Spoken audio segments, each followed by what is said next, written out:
Tinguian. In the depths of a dark forest where people seldom went, lived a wizened old Allen. 70. The skin on her wrinkled face was as tough as a carabao hide, and her long arms with fingers pointing back from the wrist were horrible to look at. Now this frightful creature had a son whose name was Sayan, and he was as handsome as his mother was ugly. He was a brave man, also, and often went far away alone to fight.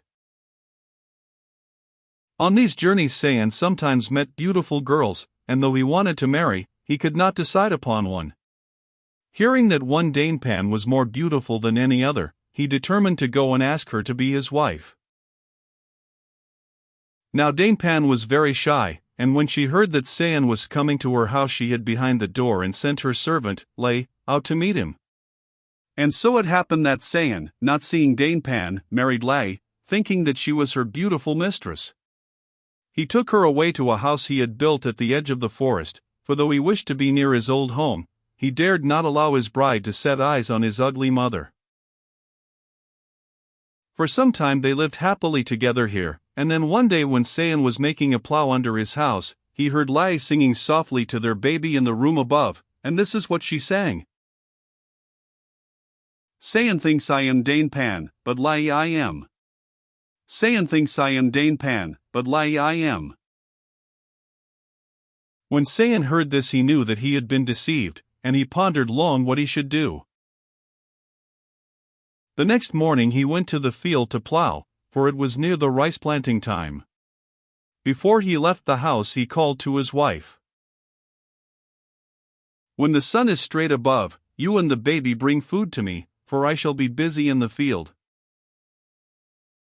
Before he began to plow, however, he cut the bamboo supports of the bridge which led to the field, so that when Lai and the baby came with his food, they had no sooner stepped on the bridge than it went down with them and they were drowned. Sayan was again free. He took his spear and his shield and head axe and went at once to the town of Danepan, and there he began killing the people on all sides. Terror spread through the town. No one could stop his terrible work of destruction until Danepan came down out of her house, and begged him to spare part of the people that she might have some from whom to borrow fire. 71 Her great beauty amazed him and he ceased killing, and asked her to prepare some betel nut for him to chew, as he was very tired. She did so, and when he had chewed the nut he spat on the people he had killed and they came to life again. Then he married Danepan and took her to his home. Now it happened about this time that the people of Magasang were in great trouble.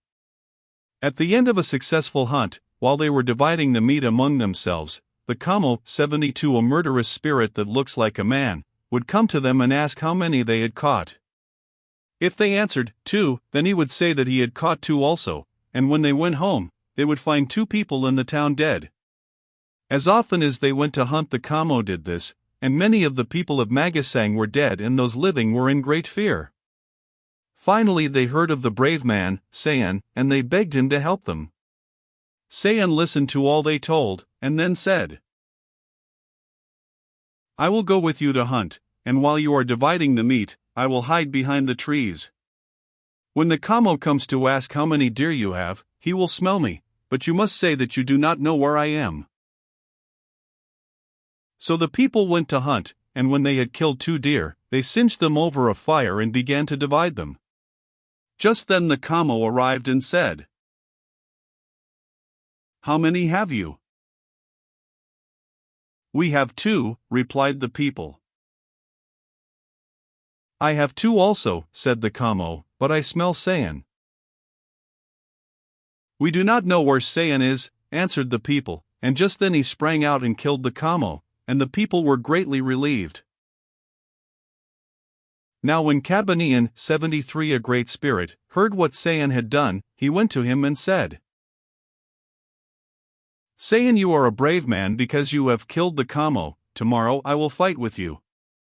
You must remain on the low ground by the river, and I will go to the hill above. So the following day Sayan went to the low ground by the river.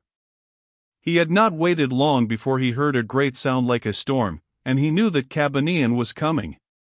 He looked up, and there stood the great warrior, poising his spear which was as large as a big tree. "Are you brave, Sayan?" called he in a voice like thunder as he threw the weapon. "Yes," answered Sayan, and he caught the spear. This surprised Cabanian, and he threw his head axe, which was as large as the roof of a house, and Sayan caught that also.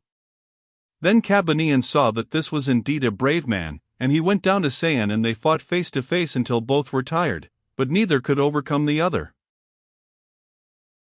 When Cabanian saw that in Sayan he had found one as strong and brave even as himself, he proposed that they go together to fight the people of different towns.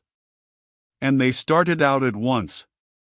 Many people were killed by this strong pair, and why they themselves could never be captured was a great mystery.